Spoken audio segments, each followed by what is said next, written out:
조선야화를 찾아주셔서 감사합니다. 구독과 좋아요, 알림 설정 부탁드립니다. 햇살이 정수리에 내리꽂히는 이른 여름.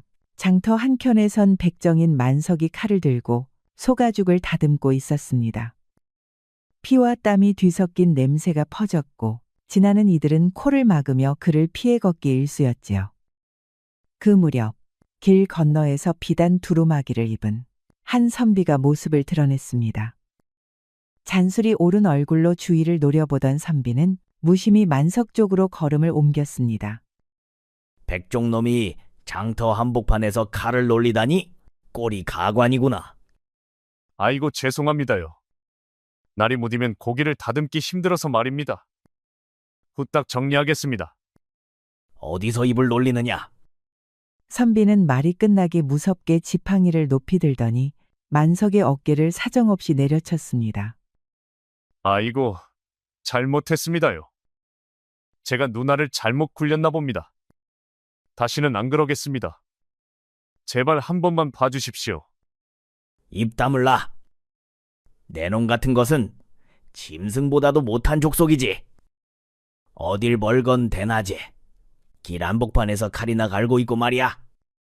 선비는 취기에 올라 얼토당토하는 이유로 시비를 걸면서 만석이를 호되게 두들겨 팼습니다.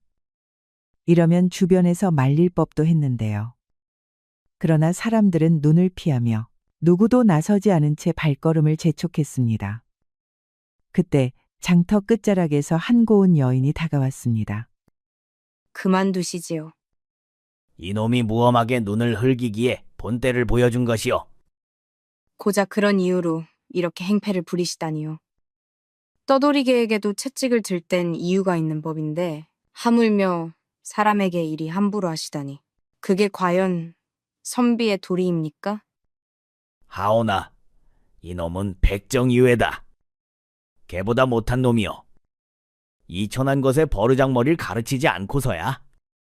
그러니까 더 조심하셔야지요. 윗사람일수록 그 품격이 행동으로 드러나는 법이에요. 선비라는 자가 장터 한복판에서 사람을 학대하다니. 수치스러운 것은 백정이 아니라 바로 선비님이옵니다. 여인의 날카로운 일침에 선비는 부끄러웠는지 말없이 지팡이를 거두었습니다.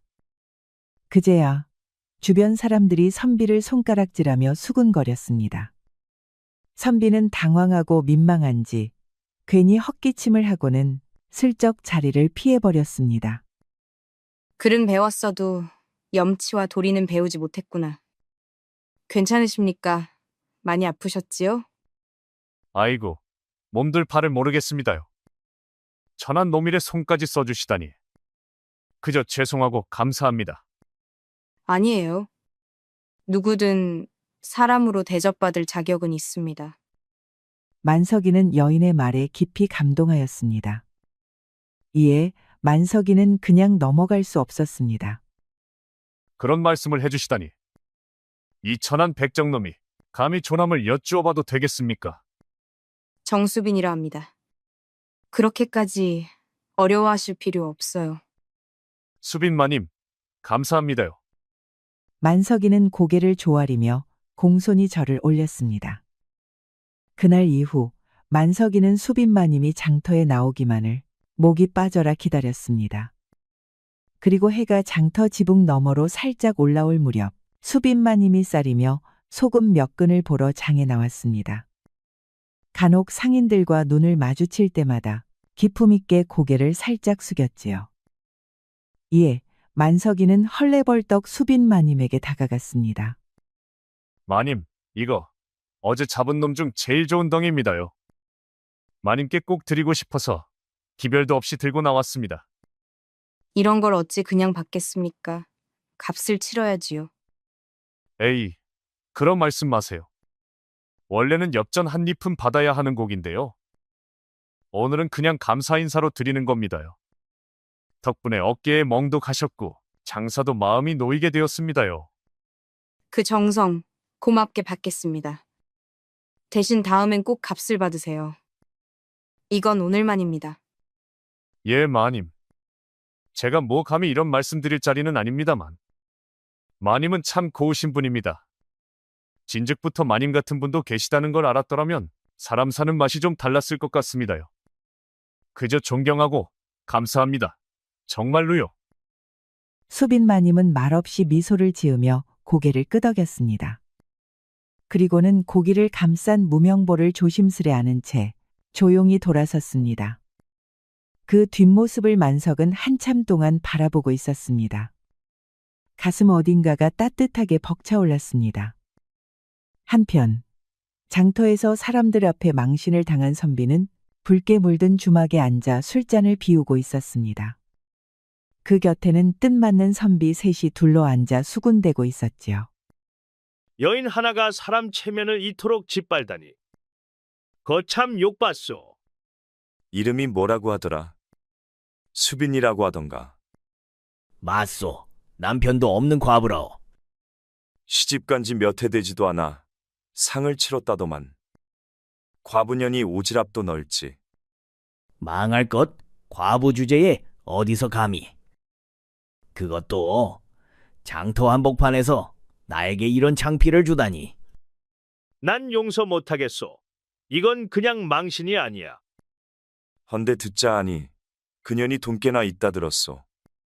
죽은 남편이 남긴 재산도 있고 친정에서도 국간을 채워주었다지요.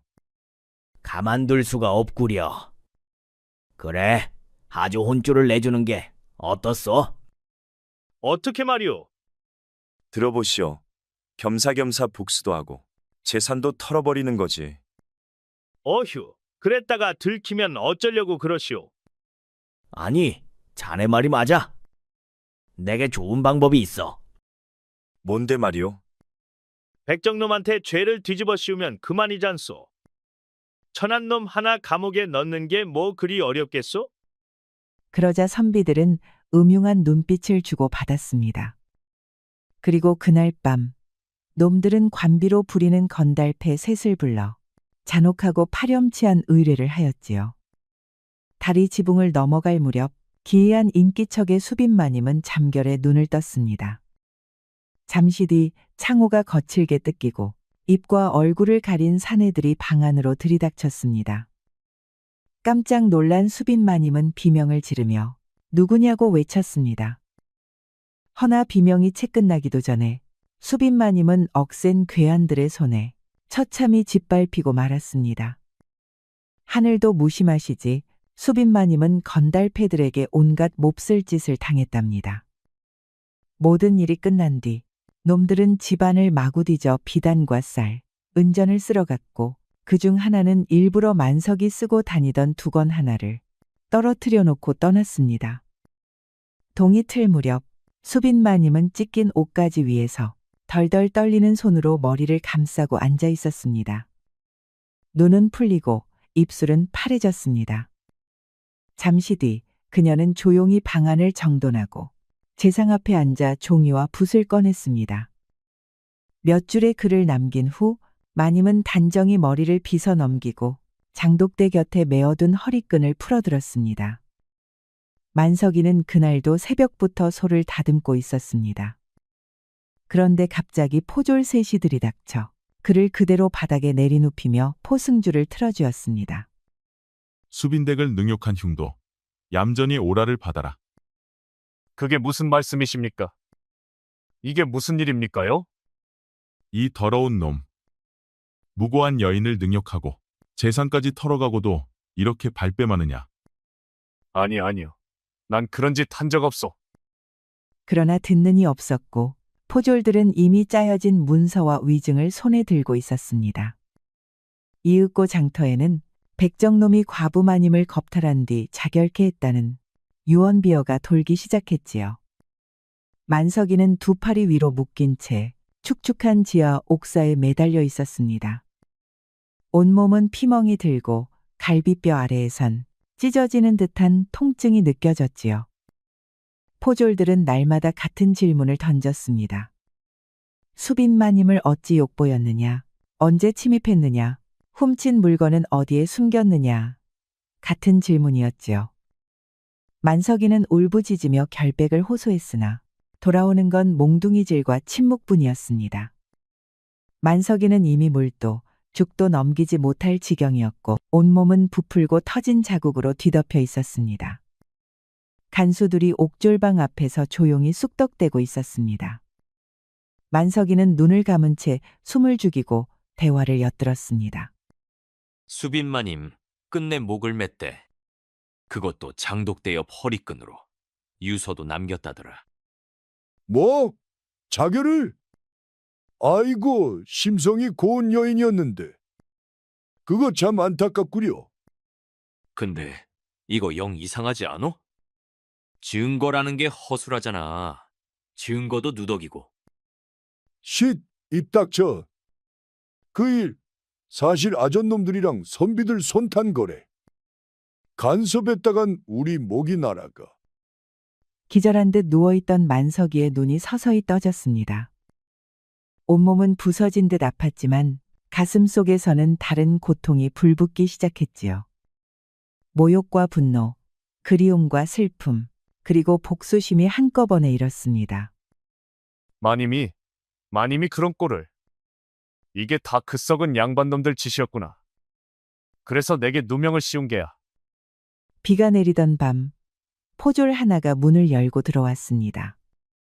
입을 가리고 주위를 살피던 그자는 만석의 포승을 풀며 귓속말을 속삭였습니다. 더는 못 보겠소. 이 문은 잠시 열려 있겠소이다. 나머진 알아서 하시오. 소식을 들었던 포졸 하나가 무고한 만석이를 불쌍히 여겼던 것일까요? 포졸은 조용히 몰래 문을 열어둔 채 사라졌습니다. 만석이는 온몸을 끌어안으며 옥 밖으로 기어나왔습니다. 그리고 냅다 밖으로 도망쳤습니다. 이제 더는 고을에서 지낼 수 없게 되었습니다. 탈옥수가 된 만석이가 갈 수 있는 곳이 어딜까요? 산짐승들이 우글거리는 산속뿐이었습니다. 살아도 산 것이 아니었고 그저 죽지 않기 위해 이를 악물어야 했지요. 만석이는 멍투성이의 불룩한 얼굴을 하늘로 향하고 억지로 터져나오는 울음을 삼켰습니다. 그리고 조용히 되뇌었습니다. 잊지 않겠다. 반드시 내 놈들에게 갚아주마. 비를 맞은 나무십들이 축 늘어진 채 바람에 떨고 있었습니다. 산속을 헤매던 만석이는 며칠째 맨손으로 나무 껍질을 씹으며 버텼습니다. 기운이 빠진 탓인지 바위 틈에 발이 걸려 그대로 구르고 말았지요. 만석이는 피투성이가 된 채로 계곡 아래 낭떠러지 끝에 쓰러졌습니다. 눈꺼풀이 천근같이 무거웠고 뱃속은 텅 비어 허기로 찢어질 것 같았습니다. 마지막 의식 속에서 만석이는 수빈마님의 미소를 떠올렸습니다. 그때 멀리서 땅을 차고 달려오는 발소리가 들렸습니다. 검은 두건을 쓴 사내셋이 모습을 드러내더니 만석의 맥을 짚고 재빨리 들것에 실었습니다. 숨은 붙어 있다. 어서 데리고 가자. 아주 만신창이구만. 고문까지 당한 모양이야. 더러운 양반놈들. 무고한 사람을 이렇게까지 괴롭히다니. 소문이 사실이었어. 그들은 말없이 몸을 낮춰 만석을 짊어졌고 어둑한 나무숲 속으로 사라졌습니다. 깨어났을 때 만석이는 낯선 초가 안에 누워 있었습니다. 불빛이 희미한 등잔 아래 집멍석 위에 덮인 누더기 이불이 몸을 감싸고 있었고 머리맡엔 식은 약죽 그릇이 조용히 놓여 있었습니다. 이윽고 문 밖에서 무거운 발소리가 다가오더니 거구의 사내가 들어섰습니다. 두 눈매는 칼날처럼 매서웠으며 허리춤에는 잘 닦인 환도를 찼더군요. 정신이 들었나 보구만. 만석이는 얼떨떨한 얼굴로 사내를 바라보다 천천히 몸을 일으켰습니다.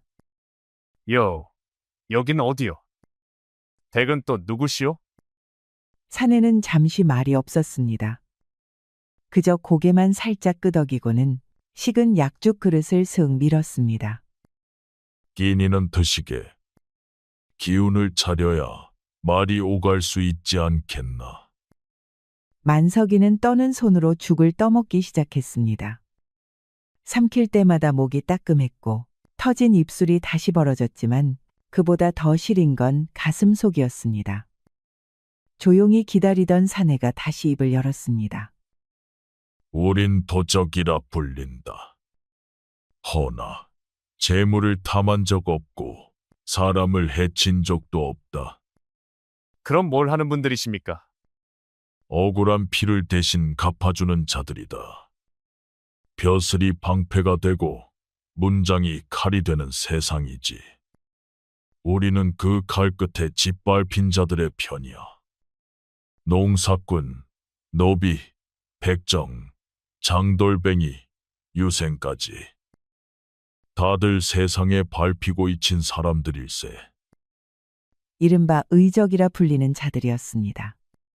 만석이도 풍문으로만 들었지 실제로 본 것은 처음이었지요. 자넨 백정이라 했지. 누명을 쓰고 매를 맞았고 자네가 고마워하던 여인은 양반들 손에 짓밟히다 끝내 목을 맸다지.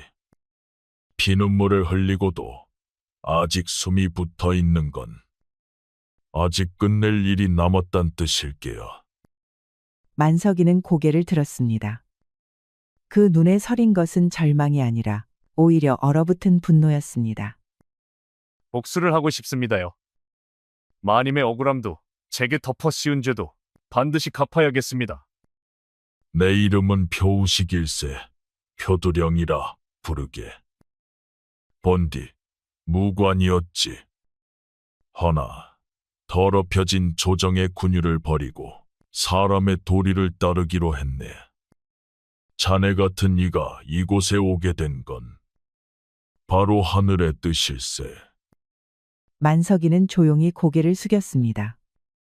그리고 마음속 깊이 수빈마님이 남긴 미소를 떠올렸습니다. 저 또한 의적단에 들어가고 싶습니다. 이 비루한 목숨을 의미 있게 쓰고 싶습니다요.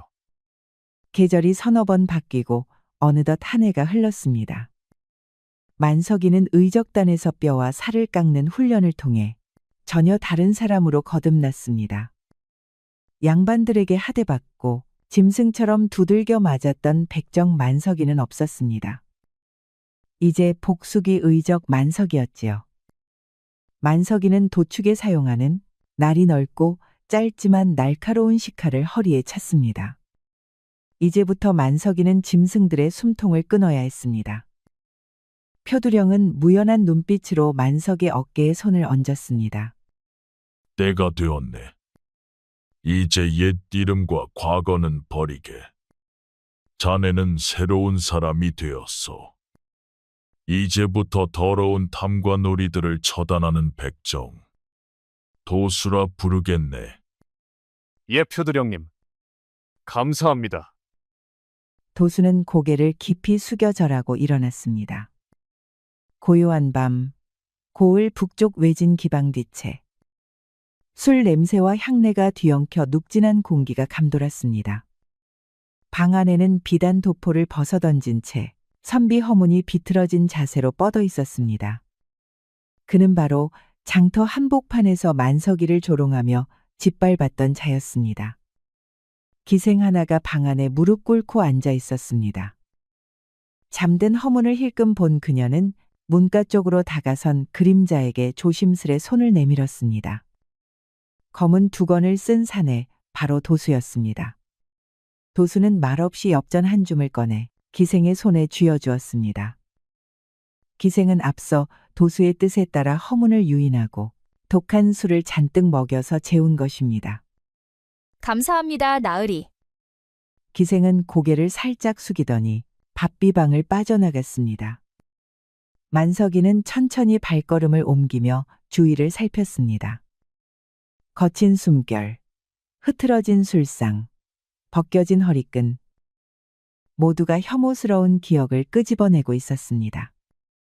만석이는 말없이 허문 앞으로 다가서더니 발끝으로 그의 옆구리를 툭 찼습니다.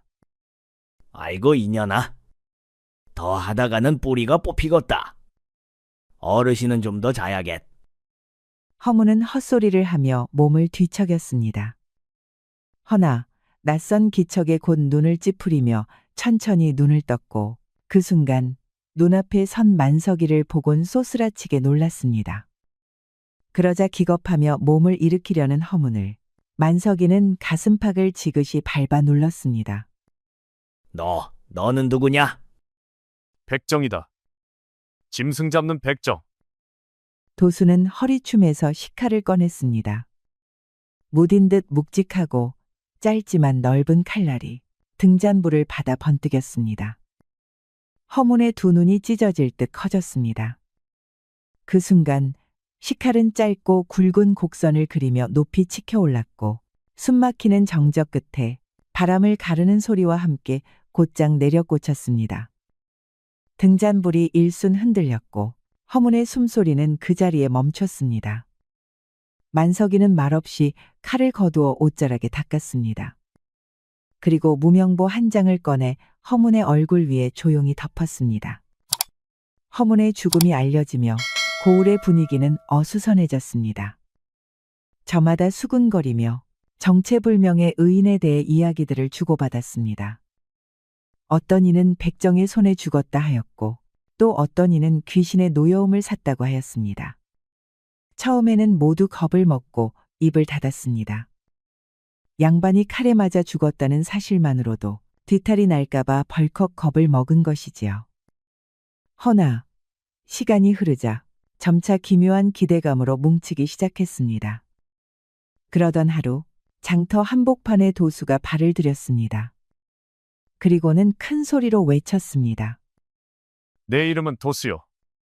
본디 짐승보다 못한 처지로 태어나 짐승을 죽이고 가죽을 벗기고 피를 빼내어 고기를 썰어 내다 파는 천한 백정이요. 나는 백정이자 죄인이요. 난데없는 도수의 외침에 사람들은 낮게 술렁였습니다. 몇몇은 흠칫하며 그제야 허문을 처치한 사내가 이 정체불명의 백정이라는 것을 알게 되었지요. 왜 죄인이냐고 묻냐면 이렇게 답하겠소이다. 짐승 같은 세상을 보면서도 짐진 눈을 감고 입을 다물었기 때문이요. 벼슬아치들이 백성의 땀을 할고 양반놈들이 사람을 짐승처럼 다루어도 그저 살아남자는 마음으로 외면했기 때문이요. 그렇게 숨죽여 산 죄, 그게 나의 죄요. 도수의 진심 어린 외침에 두려움에 눈을 피하고 귀를 막았던 이들의 태도가 변하였습니다. 이제는 슬슬 도수 주변을 둘러싸며 조용히 경청하였지요. 그리고 여기에 나만 죄인이 아니요. 그대들도 죄인이요. 포도청 아전에 핏줄을 등에 업고 수년간 이 고을을 짐승우리로 만든 남치현이라는 파렴치한 양반을 보고도 모른 채 한 그대들도 모두 나와 같은 죄인이요. 놈은 병든 노인의 딸을 기방에 팔고 세곡을 밀렸단 이유로 부녀자를 장터에 벗겨 세웠소. 군역을 피하려다 걸린 집은 아이까지 끌려가 종살이 시키고 있어. 그놈, 그 입으론 유학을 논하고 그 손으론 백성의 뺨을 쳤소. 그런 놈을 가만히 내버려 둘 셈이요? 장터에 모인 백성들의 얼굴이 일그러졌습니다. 소매를 쥐어짜던 안악도, 고개를 떨구던 늙은이도 하나같이 지난 몇 해의 분노를 떠올렸습니다. 그런 놈이 양반이라 하여 오늘도 기름진 고기와 따뜻한 방에서 지낸다? 그게 이 나라의 법이요? 아니 왜다. 그럴 리가 없소. 그런 놈이 어찌 양반 아니 사람이란 말이오. 노파께서 옳은 소리 하시는구려. 하여 이 죄인 백정은 오늘 또 짐승을 한 마리 잡으러 가겠소. 말릴 테면 말려보시오. 허나 반드시 기억하시오. 오늘 또 외면하면 그대들은 평생 갚지 못할 죄를 또다시 지는 것이오. 그 말이 떨어지기 무섭게 도수는 몸을 돌렸고 백성들은 누가 먼저랄 것도 없이 그 뒤를 따랐습니다. 장정은 장정대로 삽과 장돌이, 지게작대기를 들었고 안악들은 아궁이 집게와 부삽을 쥐었습니다. 그리고 아이들마저 흙덩이를 움켜쥐고 뒤를 따랐습니다.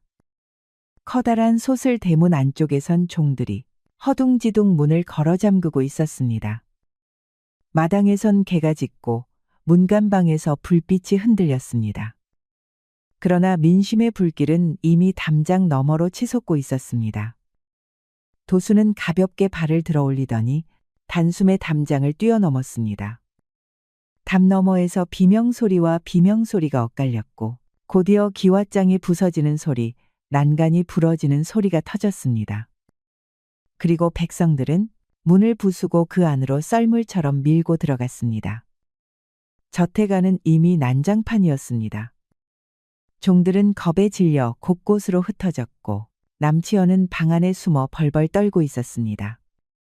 그러나 숨통을 틀어막는 듯한 인기척은 어느새 바로 그 문 앞까지 다가와 있었지요. 문이 거치며 도수가 천천히 방 안으로 들어섰습니다. 남치현은 뒷걸음질치다 방구석에 주저앉으며 외쳤습니다. 이놈아, 내 놈이 감히 어딜? 그러나 도수는 말없이 다가가 남치현의 목덜미를 틀어쥐고 끌어냈습니다. 그 힘에 질질 끌려나가며 남치현은 구정물과 먼지 투성이가 되었습니다. 남치현을 끌고 나간 도수는 성난 민중들 앞에 내던졌습니다. 남치현은 벌러덩 낮아빠졌으나 아직도 분위기 파악을 하지 못하고 고래고래 소리를 질렀습니다. 무엄하다느니 어딜 버러지 같은 천것들이 이러고도 무사할 것이냐며 되려 협박을 하는 것이지요. 백성들의 눈이 휘둥그레졌습니다. 잠시의 침묵. 그러다 누군가 돌멩이 하나를 던졌습니다. 이마를 스친 돌에 남치현이 비명을 질렀고 그제야 무너졌던 분노가 한꺼번에 터져나왔습니다. 아궁이에서 꺼낸 숯덩이, 항아리 파편, 깨진 벽돌과 지게막대까지 날아들었습니다. 남치현은 비명을 지르며 머리를 감싸 안았고 도수는 아무 말 없이 그 옆에 서 있었습니다. 그렇게 남치현은 그가 짓밟았던 백성의 손에 의해 짐승처럼 돌에 맞아 죽었습니다. 타락한 양반 허문과 남치현의 죽음은 삽시간에 주변 고을로 퍼졌습니다. 소문은 무성했습니다. 양반들의 횡포에 분노한 백정이 홀로 일어서 악인들을 처단하고 급기야 군중을 선동하여 이끌어 양반의 집을 쳐들어갔다는 이야기가 삽시간에 퍼졌습니다. 어디선가는 도깨비의 환생이라 하였고 또 어디선가는 나라님이 숨겨보낸 어사라는 이야기도 있었지요. 어찌되었든 이는 조정에서 심각한 일로 받아들였습니다. 일종의 반역의 조짐으로 파악하였지요. 결국 조정은 토벌령을 내렸고 관군이 움직이기 시작했습니다. 표수령은 산등성이 너머를 바라보고 있었습니다. 짙은 안개 너머 군복 차림의 병사들이 열을 맞추고 다가오는 것이 보였지요. 그 뒤로 화차와 쇠뇌, 말탄 장수들까지 보였습니다. 도수가 다가와 말을 붙였습니다. 놈들이 옵니다. 화차까지 끌고 왔습니다. 예상보다 빠르군. 그래도 멈출 순 없습니다. 이제 하나 남았습니다. 이 고을 수령, 윤방현. 허문과 남치현을 감싸고 뒤에서 모든 짓을 눈 감아준 자. 그놈을 오늘 반드시 끌어내야 합니다. 그래, 윤방현이 끝이다. 하지만 오늘은 쉽지 않을 것이다.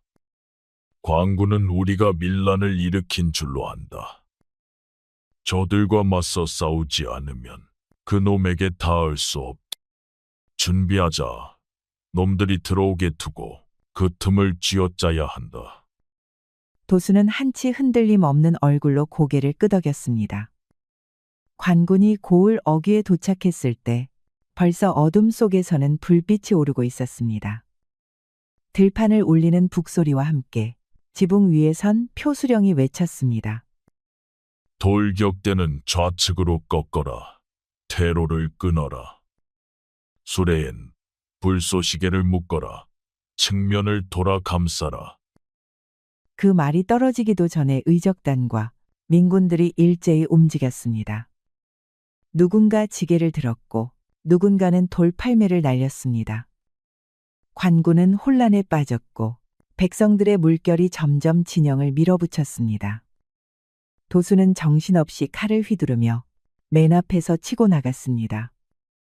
관군은 기습에 당황했고 수차례 돌격을 막아내려 했으나 표수령의 지시대로 갈라진 부대는 속수무책이었습니다. 민군은 퇴로를 끊었고 측면에서 불붙은 수레가 달려들었습니다. 그 틈을 노려 도수는 곧장 윤방현이 숨은 장막 앞으로 달려들었습니다.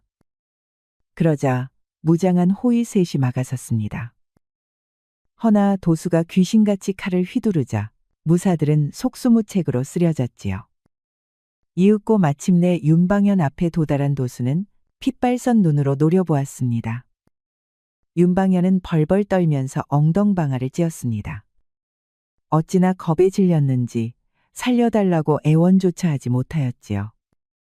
참으로 비루하고 비참하고 한심한 모습이었습니다. 죽을 고생을 하며 여기까지 온 것이 오히려 허탈할 지경이었습니다. 그렇다고 자비를 베풀 생각은 없었습니다. 윤방현은 온몸에 피와 먼지가 뒤엉킨 채 기어가려 했지만 도수에게 목덜미를 붙잡혔습니다. 도수는 힘껏 땅바닥에 맺히고 단칼에 윤방현의 목을 그었습니다. 그렇게 악인 윤방현은 비명도 채지르지 못하고 숨을 거두고 말았지요. 민군들이 함성을 질렀고 관군은 무장을 내려놓았습니다. 도수는 이 소식을 표수령에게 알리기 위해 기쁜 마음으로 주변을 둘러보았습니다. 헌데 저 멀리 의적단이 모여서 심상치 않은 분위기를 보이는 것입니다. 불안한 마음에 사로잡힌 도수는 헐레벌떡 뛰어갔습니다. 그곳에는 가슴팍에 화살을 맞은 표수령이 등나무에 기대어 앉아 있었습니다. 이럴 수가. 수령 나으리. 이게 어찌 된 일입니까? 보면 모르겠나. 전쟁터이니 당연한 일이겠지. 나라고 화살이 비켜가지는 않더군. 이망할 놈들을 모조리 죽여버리겠습니다. 저 관군 놈들 한 놈도 살려둘 수 없소. 그 말에 표수령이 고개를 들어 도수를 보았습니다. 눈꺼풀은 무거웠고 숨은 가늘었습니다. 안 된다. 도수야, 그러지 마라. 놈들도 똑같은 놈들입니다. 이놈들을 무사히 보낼 수 없습니다. 도수의 절규에 표수령은 힘없이 고개를 저었습니다. 너도 알지 않느냐. 이 자들은 죄가 없다. 그저 명령에 따라 이리저리 끌려다니는 우리처럼 고단한 백성일 뿐이다. 도수는 입술을 깨물었습니다. 표수령의 손이 바르르 떨리며 도수의 팔을 붙잡았습니다. 사사로운 감정의 복수는 이제 멈추거라. 그래야 짐승이 사람보다 낫단 말을 듣지. 도수야, 너는 사람이다. 짐승이 아니야. 그 말을 마지막으로 표수령은 천천히 고개를 떨구었습니다. 도수는 한참을 말없이 그 얼굴을 바라보다 숨을 거둔 표수령의 눈을 감겨주었습니다. 이윽고 도수는 일어나 무리들을 향해 말했습니다. 싸움은 끝났다. 관군은 살려보내겠다. 더는 칼을 들지 마라. 두령의 마지막 말씀이시다. 처음엔 아무도 움직이지 않았습니다. 그러나 잠시 뒤 누군가 칼을 내려놓았고 다른 이들도 하나둘 무기를 던졌습니다. 전장에 깔리던 분노와 피비린내는 서서히 눈물과 침묵으로 바뀌어갔습니다. 그날 고을의 밀라는 피로 물들었으되 복수는 자비로 끝맺었습니다. 그리고 그 중심엔 백정 출신 도수와 죽어가며 자비를 일러준 표수령이 있었지요. 고을의 밀란 소식은 삽시간의 조정까지 올라갔습니다. 이 크나큰 사건에 신하들 사이에서도 논란이 일었습니다. 대대적으로 병력을 파견하여 반란군을 철저히 진압해야 한다는 파가 있었고 두령도 죽었고 관군도 다치지 않았으니 적당히 수습하자는 자도 있었지요. 게다가 이번 사태로 죽은 양반 셋은 비리와 청탁 그리고 온갖 부정부패로 말이 많은 이들이기도 했습니다. 결국 조정은 타협을 택했습니다. 한 종사관을 파견하여 고을의 새두령 도수를 만나 사태를 수습하게 하였지요. 종사관은 번듯한 도포를 입고 앉아 있었고 도수는 여전히 백정의 옷차림으로 조용히 그 앞에 섰습니다. 자네가 민군의 새두령이라지? 듣자하니 관군을 살려보내고 끝내 백성의 피를 피했다 하더군. 조정에서도 자네의 뜻을 높이 샀네. 도수는 대답하지 않고 눈빛만 굳건히 유지했습니다. 허문, 남치현, 윤방현이 모두 비리로 이름난 자들이었으니 조정에서도 이를 더 이상 감싸지 않겠다는 뜻이야. 종사관은 이어 문서를 내밀었습니다. 자네에게 벼슬을 내리겠네. 관찰사의 자문역으로 삼고 고을의 안정을 도모하는 역할을 맡게 하려 하네. 물론 조건이 있지. 의적단은 해산하게. 조정의 질서 아래 들어오라는 뜻일세. 잠시 침묵이 흘렀습니다. 도수는 천천히 입을 열었습니다. 벼슬은 사양하겠습니다. 상도, 옷도, 말도 모두 필요 없습니다. 의적단을 없애는 방법은 하나뿐입니다. 나라가 스스로 바로 서면 누가 의적이 되어 칼을 들겠습니까? 종사관은 잠시 말을 잃고 눈을 내리깔았습니다. 그저 조용히 입술을 다물고 깊은 한숨을 내쉬었지요. 이윽고 말없이 자리에서 일어난 종사관은 그 문서를 품에 넣고 고개를 숙였습니다. 그 뜻은 나도 이해하겠네만. 앞으로 어떤 파란이 올지는 나도 장담 못하네. 각오한 바입니다. 도수가 정중하게 고개를 숙이며 절하였습니다. 이에 종사관도 마찬가지로 조용히 절을 하고 자리를 떠났습니다. 이후 종사관은 한양으로 돌아와 곧바로 보고를 올렸습니다. 이는 상소문이었습니다. 그리고 상소문에는 이렇게 적혀 있었습니다. 신은 미천한 벼슬을 조차 패단의 실상을 삼가 아래오니 바라건대 살펴주시옵소서. 백정 도수라 하는 자 비천한 신분을 가졌으나 그 행실은 곱고 단단하여 재물도 탐하지 아니하고 벼슬도 사양하였으며 오직 백성의 편안함과 고을의 평온을 가장 귀히 여겼사옵니다. 의적단을 해산하라는 명에 대하여는 끝내 고개를 숙이지 않았으나 그 뜻을 물으니 나라가 스스로 바로 선다면 어찌 백성이 칼을 잡겠는가 하였사온즉 이는 반역의 마음이 아니라 충정에서 비롯된 말이며 혼란을 꾀하려는 것이 아니라 조정의 경책과 자성을 바라는 간절한 뜻이었사옵니다. 도수는 참으로 범상치 않은 자라 할 만하며 감히 말씀 올리건대 만일 조정께서 그 뜻을 자극하지 아니하시고 공평한 인재를 보내어 고을을 다스리신다면 그가 다시 칼을 들 일은 없을 것이옵니다. 부디 이 고을에는 청렴하고 단정한 일을 보내시어 그 백성이 두려움 없이 생업에 힘쓰게 하시고 그 뜻 또한 꺾이지 않도록 하여 주시기를 간청하옵니다. 삼가 이와 같이 아뢰옵니다. 종사관의 진심 어린 충언에 임금님도 외면하지 않았습니다. 조정은 결국 정면 충돌을 피하고 고을의 관리들을 교체하여 다시는 이전 같은 일이 일어나지 않도록 단속하였습니다. 그 결과 세금은 제자리를 찾았고 백성들의 고통도 조금씩 나아지기 시작하였지요. 그 뒤로도 도수는 의적단과 함께 산속 움막을 떠나지 않았습니다. 그들은 백성의 사정을 듣고 억울한 일을 도왔습니다. 이에 사람들은 도수를 백정 장군이라 불렀고 어느 고을이든 도수의 이름만 들어도 탐관오리들은 땀을 흘리며 허리를 낮췄습니다. 백정이라 하여 천하대접을 받던 세상에서 정의와 자비를 함께 품은 사내가 나타났고 그 사내를 사랑하고 가르쳤던 여인과 스승 덕분에 백정은 사람의 도리를 배웠습니다. 그렇게 하여 고을은 오래도록 평온했고 백성은 웃으며 살아갈 수 있었습니다. 우리 이야기가 여러분들에게 조금이나마 재미를 선사할 수 있기를 바랍니다. 다른 재미있는 영상도 많으니 즐겁게 봐주세요. 그럼 여러분 모두 행복하고 즐거운 시간 되세요. 우리 이야기가 여러분들에게 조금이나마 재미를 선사할 수 있기를 바랍니다. 다른 재미있는 영상도 많으니 즐겁게 봐주세요. 그럼 여러분 모두 행복하고 즐거운 시간 되세요. 되세요. 되세요. 되세요. 되세요.